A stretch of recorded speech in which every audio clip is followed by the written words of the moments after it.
Hello and welcome. This is the 7th lecture of Basics of Aviation and we are going to study the ICAO Aerodrome Reference Code. Many a times आप लोग news वगैरह में देखते होंगे कि this airport is 4E type और 4D type और 3C type. Mainly 4D, 4C, 4E type airport के बारे में आप लोग न्यूज़ वगैरह में सुनते होंगे. So what do they mean, what are these letters and alphabets and these integers or you may say numbers mean? Okay, what do they represent? We will study about them in detail in this lecture. So first is the definition. The ICAO Aerodrome Reference Code is a two-part categorization of aircraft types which simplifies the process of establishing whether a particular aircraft is able to use a particular aerodrome or not. यहाँ पर आप चाहो तो not. ठीक है, आप सुनते होंगे कि एक एयरक्राफ्ट आ रही थी और उसे डाइवर्ट किया गया. तो अगर बगल में पटना एयरपोर्ट है लेकिन पटना एयरपोर्ट नहीं डाइवर्ट करके किसी और एयरपोर्ट डाइवर्ट किया गया, that means this aircraft was that type of aircraft which is not able to land on the runway of Patna airport. ठीक है, so Patna airport is having 4C type aerodrome. Okay, तो जो aircraft होगी may be that aircraft is of D type, तो that is not able to land at Patna airport. ठीक है, तो हम लोग जानेंगे कि डी टाइप क्या होता है, सी टाइप क्या होता है. इस चैप्टर में सारी चीज़ें क्लियर हो जाएंगी. ठीक, तो जो एरोड्रोम रेफरेंस कोड होता है that has two elements. The first is a numeric value based on the reference field length. We will know about the reference field length. अगर एकदम लेमन लैंग्वेज में मैं कहूँ, this is the runway length, this is the runway length. So reference field length क्या है? Runway length होता है. ठीक है ना. So there are 4 categories. तो ये जो फर्स्ट वाला है इन विच there is a numeric code, जैसे कि 1, 2, 3 एंड 4. तो इसमें 4 तरह की कैटेगरीज होती है. तो first one is 1, then 2, then 3, then 4. ठीक है. सो जो रेफरेंस कोड है उसमें एक नंबर होगा एंड देन एक अल्फ़ाबेट या फिर लेटर होगा. ठीक है. सो नंबर जो होता है, there are 4 types of number, 1, 2, 3 and 4. ठीक है, ये चीज़ें क्लियर हो गई. नेक्स्ट, जो ये 4 नंबर डिपेंड करती हैं वो किस चीज़ों पर डिपेंड करती है, वी विल स्टडी लेटर. ठीक है, इसी चैप्टर में हम लोग आगे पढ़ेंगे. The second is the letter code. First was numeric code and the second is letter code based on a combination of aircraft wing span and outer main gear wheel span. इन दोनों चीज़ों के बारे में भी हम लोग इस लेक्चर में आगे कुछ मिनटों के बाद हम लोग पढ़ने वाले हैं. इसका जो शॉर्ट फॉर्म होता है वो होता है OMGWS. So this is important acronym. तो जो एब्रीविएशन वाला टॉपिक है हमारा, so you can include this in that too. तो जब मैं लेक्चर्स ले रहा हूँ तो बहुत सारी एब्रीविएशंस वहाँ भी क्लियर हो रही हैं. ज़रूरी नहीं है कि बैठ के हमेशा रटा ही जाए. इस तरह से भी आप चीज़ों को सीख सकते हो. ठीक है. सो जो कोड में 2 चीज़ें हमारी, the first one is number and second one is letter. दोनों चीज़ों के बारे में हमने थोड़ी थोड़ी सी इंट्रोडक्शन पढ़ ली. ठीक है, अब हम आगे बढ़ते हैं. The next is numeric code. तो we will study on what factors the numeric code depends upon. ठीक है. So numeric code depends upon the aerodrome or aeroplane reference field length. Aeroplane reference field length. यहाँ पे भी देखो आप, यहाँ पे हमने करा था reference field length, जिसको हमने कहा था कि this is basically a runway length. अगर आपको याद हो कि केमिस्ट्री में हम लोग पढ़ते थे एक चीज़ STP या फिर NTP, नहीं. So we used to study STP, that was standard temperature and pressure. तो हम लोग कोई एक पर्टिकुलर जैसे रिजल्ट निकालते थे, जैसे कि 22.4 लीटर्स निकालते थे, मोलर वॉल्यूम वगैरह at standard temperature and pressure. तो under certain standard temperature and pressure some quantities are calculated in physics, in chemistry.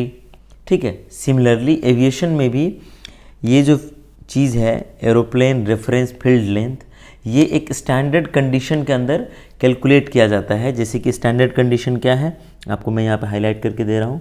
So I am highlighting the standard condition, that is sea level standard atmospheric condition, still air and zero runway slope. ठीक है, तो आप देखो इसमें से normally कोई भी चीज़ जो है पॉसिबल है ही नहीं। जैसे यहाँ बताओ आप, still air this is not possible, zero runway slope this is not possible. एक 4 किलोमीटर की रनवे है और इसमें मैं कह रहा हूँ कि there is no slope at all in this runway, this can't be possible. So these are the ideal condition and everyone know ideal is something which is not real. ठीक है, but under these condition, next आगे हम लोग देखते हैं इस definition में क्या है। The definition says the minimum field length required for take off at maximum certified take off mass. जो एयरक्राफ्ट है हमारा, ठीक है, इसका खुद का मास कितना है, इसके अंदर फ्यूल कितना है, the mass of aircraft, the fuel, the weight of passengers, weight of cargo, ये सारी चीज़ें मिला के जो इसकी टेक ऑफ मास है।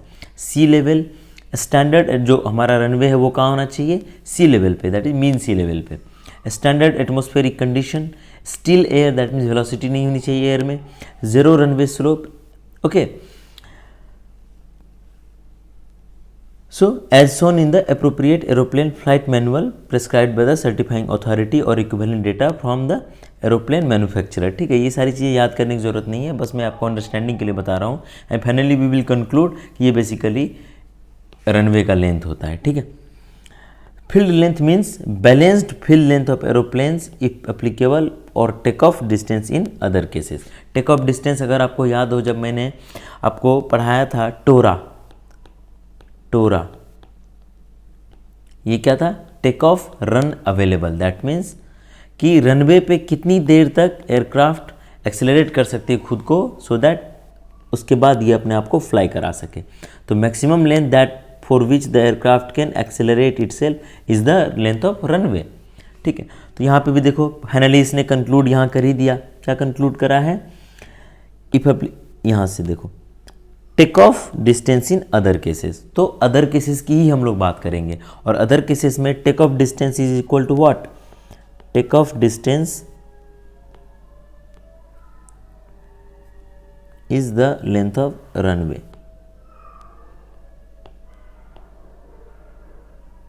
तो लेंथ ऑफ रनवे के ही बेसिस पे कैटेगराइज किया जाता है, that is 1, 2, 3 and 4 we will see. यहाँ पे देखो आप, the code number 1 is when the aeroplane reference field length, this is ARFL, ये भी एक एब्रीविएशन हो गया आपका ARFL। So ARFL is less than 100 metre, so this is category 1, this is category 1 aerodrome. Next is if it lies between 800 to 1200 meter, that is ARFL is between 800 to 1200, then it is the aerodrome is category 2. Then 1200 to 1800, this is 3, and 1800 and above, this is 4. जो maximum civil aviation airport हैं वहाँ पे जो runway हैं that is greater than 1800। Even Patna की भी runway जो है वो 2072 मीटर की है। ठीक है, कोलकाता जाएंगे तो नियरली एक रनवे 3600 मीटर एंड दूसरी रनवे है नियरली 3200 मीटर्स। ठीक है, दिल्ली भी जाएंगे आप तो वहाँ पे 4100 मीटर एंड 3000 मीटर, इस तरह से करके 3 रनवे हैं। तो कहीं भी आप जाओगे तो आपको रनवे ग्रेटर देन 2000 मीटर ही मिलने वाला है। So at every airport you will get this code. ठीक है, मैं गारंटी नहीं दे रहा हूँ, बट ज़्यादातर एयरपोर्ट्स पे जो एयरपोर्ट की कोड है that is numeric code is 4। तो ARFL पे जो हमने डिसाइड करा तो उसके अकॉर्डिंग कोड आएगी हमारी 4। Next we will discuss letter. Letter किस किन चीज़ों पे डिपेंड करती है, फर्स्ट हमने देखा था विंग स्पैन पे, एंड सेकेंड चीज़ क्या था, outer main gear wheel span, जो यहाँ पे हमने करा था OMGWS। तो यहाँ पे हम लोग दोनों चीज़ देखने जा रहे हैं। तो विंग स्पैन बेसिकली क्या है, अगर ये हमारा एयरक्राफ्ट है, suppose this is the aircraft and this is the wing, तो विंग टिप से विंग टिप तक का जो डिस्टेंस होता है that is wing span. And outer main gear wheel span क्या होता है, अगर ये हमारा एयरक्राफ्ट है suppose and this is the wing, तो यहाँ पे होती है एयरक्राफ्ट की लैंडिंग गियर। तो लैंडिंग गियर के बीच की जो डिस्टेंस होती है that is outer main gear wheel span. यहाँ पे आगे देखो मैंने इमेज भी बना रखा है। तो ये क्या है, विंग स्पैन है। सो this is the wing tip, this is the wing tip and distance between the two is wing span. And what is outer main gear wheel span, ये देखो आप लैंडिंग गियर है, तो जो आउटर से outer के बीच में डिस्टेंस है, अगर लैंडिंग गियर की बात करो अगर चौड़ाई है इसकी कुछ, तो this is not the inner, this is the outer. तो यहाँ पे देख लो आप, ठीक है। So I think this is clear, ठीक है। अब देखो यहाँ पे इसको डिवाइड करा है, जो हम लोग लेटर कोड पे आते हैं, जो सेकंड था, जो हमारा कैटेगराइजेशन था जैसे कि 4C। So this is the how C came and what does C means, ठीक है। जो भी है, सी है, डी है, ए है, तो जो सेकेंड एंटिटी है that is the letter, that is the alphabet. So how can we categorise, तो देखिए आप, अगर एक एयरपोर्ट पे, अगर एक एरोड्रोम पे जो रनवे है, if one aircraft is able to land on this runway having wing span less than 15, not including the 15, this is very important, less than 15, यहाँ पे आप देख लो less than equal to नहीं है, and outer main gear wheel span is less than 4.5 meter, then the aerodrome will call A type, ठीक है। तो first हमारा सपोज 4 आया है and the aircraft which is able to land can have the maximum wing span less than 15 meter and maximum outer main gear wheel span less than 4.5 meter, then the airport would be called 4A, ठीक है।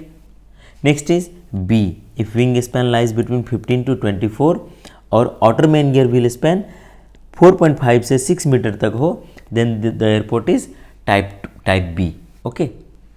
then is wing span 24 to 36 meter and outer main gear 6 to 9, then this is type C, ठीक है। next is 36 to 52 meter wing span and 9 to 14 meter OMGWS, then this is D, and 52 to 65 wing span and 9 to 14 meter OMGWS, then this is type C, type E, and 65 to 80 meter wing span and 14 meter to 16 meter OMGWS, then this is F, ठीक है। आप इसका example भी देख सकते हो, कुछ कुछ का नाम आपने सुना भी होगा, जैसे कि बोइंग 747, एयरबस 380, ये जो दोनों ही हैं, दोनों 4 इंजन एयरक्राफ्ट है, ठीक है। हम लोग इस पर एक अलग से लेक्चर करेंगे टाइप ऑफ एयरक्राफ्ट के बारे में, जहाँ पर हम लोग 747 और 380 के बारे में पढ़ेंगे। दिस इज़ क्या है, बोइंग 777, एयरबस 330, बोइंग 787। बोइंग 787 में ही एक एयरक्राफ्ट आती है जिसको हम लोग बोलते हैं ड्रीम लाइनर, ठीक है। एयर इंडिया के पास भी है ये। नेक्स्ट, जो ये दोनों ही हैं, ये क्या है, जो 777 और 787, 330, ये क्या है, E type aircraft, and this is F type में क्या आता है, एयरबस 380 एंड बोइंग 747। जो ज़्यादातर जो एयरक्राफ्ट चलती हैं इंडिया में, इवन वर्ल्ड वाइड, वो एयरक्राफ्ट है, आप लोग सुने होंगे दिस 2 एयरक्राफ्ट, बोइंग 737, जो स्पाइस जेट की एयरक्राफ्ट होती है, मैक्सिमम एयरक्राफ्ट बोइंग 737 होती हैं, और एयरबस 320, चाहे आप इंडिगो में जाओ, चाहे आप एयर इंडिया में भी जब छोटे एयरक्राफ्ट पे चढ़ोगे आप, देन गो एयर, देन विस्तारा, इनकी मैक्सिमम फ्लीट जो है वो क्या है, एयरबस 320। ये एयरबस 320 बहुत ही सक्सेसफुल एयरक्राफ्ट है, and Boeing 737 is also very successful. और आपने अगर कुछ एक्सीडेंट के बारे में पढ़ा है तो आप लोग जानते होंगे बोइंग 737 मैक्स आती है, ठीक है। इसका बहुत सारा एक्सीडेंट हुआ, और क्यों हुआ इसके बारे में भी हम लोग आगे के लेक्चर्स में पढ़ेंगे कि इसमें क्या सिस्टम थी जो कि अच्छे होने के बावजूद इसके फेलियर का कारण बन गई, ठीक है। नेक्स्ट 15 to 24 जो बी में आता है, एंड 4.5 से 6 इसकी outer main gear wheel span है, जिसमें कि बोम्बार्डियर और इसके सारे एयरक्राफ्ट हैं। देन दिस इज, ये छोटे साइज़ के एयरक्राफ्ट होते हैं, ठीक है। मेन जो सी टाइप एयरक्राफ्ट है, दिस इज़ वेरी पॉपुलर, जिसमें कि 190 के अराउंड पैसेंजर्स बैठते हैं। So this aircraft, this type of aircraft is very popular in India and even world wide, ठीक है। डोमेस्टिक करियर में मैक्सिमम यही इस्तेमाल होते हैं, 737 और एयरबस 320, ठीक है। तो आई थिंक कि जो न्यूमेरिक और जो लेटर, ये दोनों का कॉन्सेप्ट क्लियर हो चुका है। तो अब हम लोग देख लेंगे कि कोई भी अगर एयरपोर्ट है, सपोज ABC, कोई एयरपोर्ट है, और ABC क्यों, मैं एक वही एयरपोर्ट ले लेता हूँ जहाँ मैं काम कर रहा हूँ, ठीक है, तो यहाँ से आपको ज़्यादा क्लियर हो जाएंगी। तो अगर पटना एयरपोर्ट की बात करते हैं हम लोग, तो पटना एयरपोर्ट का जो रनवे लेंथ है, runway length is 2072 metre and the aircraft, the biggest aircraft that can land on the Patna airport runway is the Boeing 737 and Airbus 320, that is type C aircraft, type C aircraft, ठीक है, जिसकी की wing span कितनी है 24 to 36 and 6 to 9 outer main gear wheel span, ठीक है। तो यहाँ से देखेंगे हम लोग, इससे क्या आ जाएगा 4 एंड इससे क्या आ जाएगा C। सो पटना एयरपोर्ट को हम लोग बोलते हैं 4C airport, 4C type aerodrome, ठीक है। तो आई think this is clear. Next हम लोग पढ़ने जा रहे हैं फायर कैटेगरी। हर एक एयरपोर्ट की एक फायर कैटेगरी होती है और हर एक एयरक्राफ्ट जो किसी पर्टिकुलर एयरपोर्ट पे लैंड करने जा रही है उसकी एक रिक्वायरमेंट होती है फायर की, ठीक है, कि अगर उसकी क्रैश हो जाती है, किसी रीजन से कुछ प्रॉब्लम हो जाता है, तो वहाँ पे किस लेवल की फायर की व्यवस्था होनी चाहिए इस एयरपोर्ट पे, उस हिसाब से एयरक्राफ्ट उस एयरपोर्ट पे लैंड करती है, ठीक है। अगर उतनी व्यवस्था नहीं है, अगर आपकी रनवे कितनी भी बड़ी हो, सपोज 6 किलोमीटर की आपकी रनवे है एंड आपकी फायर कैटेगरी सपोज कैटेगरी 4 है, आपके एयरपोर्ट पे इवन एयरबस 320 भी लैंड नहीं करेगी, ठीक है, समझ रहे हो बात। तो आपको सिर्फ एयरपोर्ट पे बड़े रनवे बनाने से काम नहीं चलता है, you must maintain the fire category for the safety of aircraft in case of any emergency, ठीक है। तो फायर कैटेगरी के हिसाब से देखते हैं हम लोग, in how many category can it be classified. यहाँ पे देखो आप, aerodrome category for rescue and fire fighting, यहाँ पे देखो आप 10 तरह की कैटेगराइजेशन है, ठीक है। ये डिपेंड किस पे करती हैं, डिपेंड करती हैं किस पे, the first one is aeroplane overall length and this is maximum fuselage with. अब है what is the fuselage with, तो यहाँ पे देखो आप, this is called fuselage of aircraft, ठीक है। और देखो ये जो है यहाँ से लेके यहाँ तक, this is the fuselage width, this is fuselage width,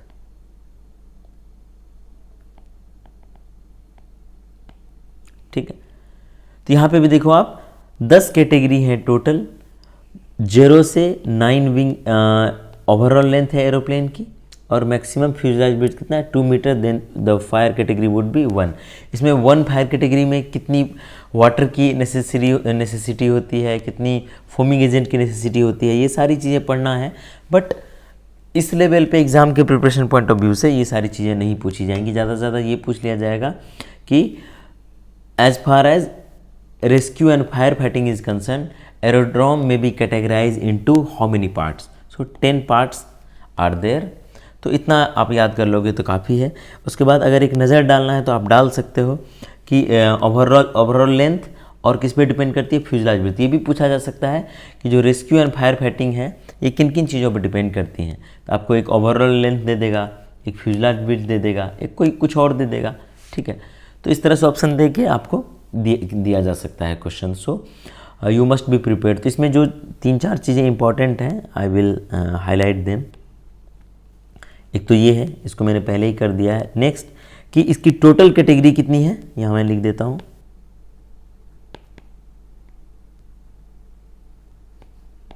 इसकी टोटल कैटेगरी है 10, ठीक है। अच्छा एक बात मैं बताता हूँ कि सपोज़ आपके पास फायर कैटेगरी 9 है और आपकी runway length suppose that 5 kilometre है, तो Airbus 380 want land at your airport. For Airbus 380 category 10 must be maintain. तो इस तरह से हर एक एयरक्राफ्ट का एक अपना फायर कैटेगरी का रिक्वायरमेंट होता है, दैट मस्ट बी मेंटेन, ठीक है। एविएशन में 2 चीज़ें चलती हैं, one is shall and second is should. The practices that are mandatory are called shall and these are recommended, ठीक है। So recommended practice are written as should and this is shall. So fire category shall be maintained as 10 if Airbus 380 is to land at the airport। समझ रहे हो बात। तो इस lecture में हमने एयरपोर्ट और एरोड्रोम क्लासिफिकेशन के बारे में देखा, एरोड्रोम कैटेगराइजेशन के बारे में, ठीक है, that is ICAO aerodrome reference code, ठीक है। इस रेफरेंस कोड के बेसिस पे ही डिसाइड होता है कि which aircraft can land on the airport, which aircraft can't land on the airport. Apart from this reference code a fire category is needed, जो कि हमने नीचे डिस्कस किया था। इस लेक्चर में हमने रेफरेंस कोड को बहुत अच्छे से समझा, ये देखा कि रेफरेंस कोड किन चीज़ों पर डिपेंड करती है। जिन चीज़ों पे डिपेंड करती है रेफरेंस कोड, उसको हमने देखा। कुछ एयरक्राफ्ट्स के टाइप देखे हमने, wing span, outer main gear, wheel span देखा हमने। उसके बाद फायर कैटेगरी हमने देखी और ये देखा कि फायर कैटेगरी किन किन चीज़ों पर डिपेंड करती है। So that is aeroplane overall length and maximum fuselage width.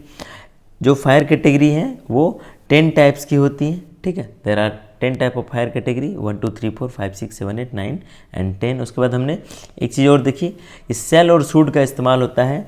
जिस भी सेंटेंस में सेल का इस्तेमाल किया जाता है that means that is mandatory, and should is use if the said process is recommended. इसको आप नहीं भी अप्लाई कर सकते हो, that is for recommendation. If you apply it that is good, if you don't apply it there is no problem, but anything that is written as shall must be implemented. तो इस lecture में बस इतना ही। Next lecture में हम लोग और भी आगे करेंगे, ठीक है। So thank you and stay connected.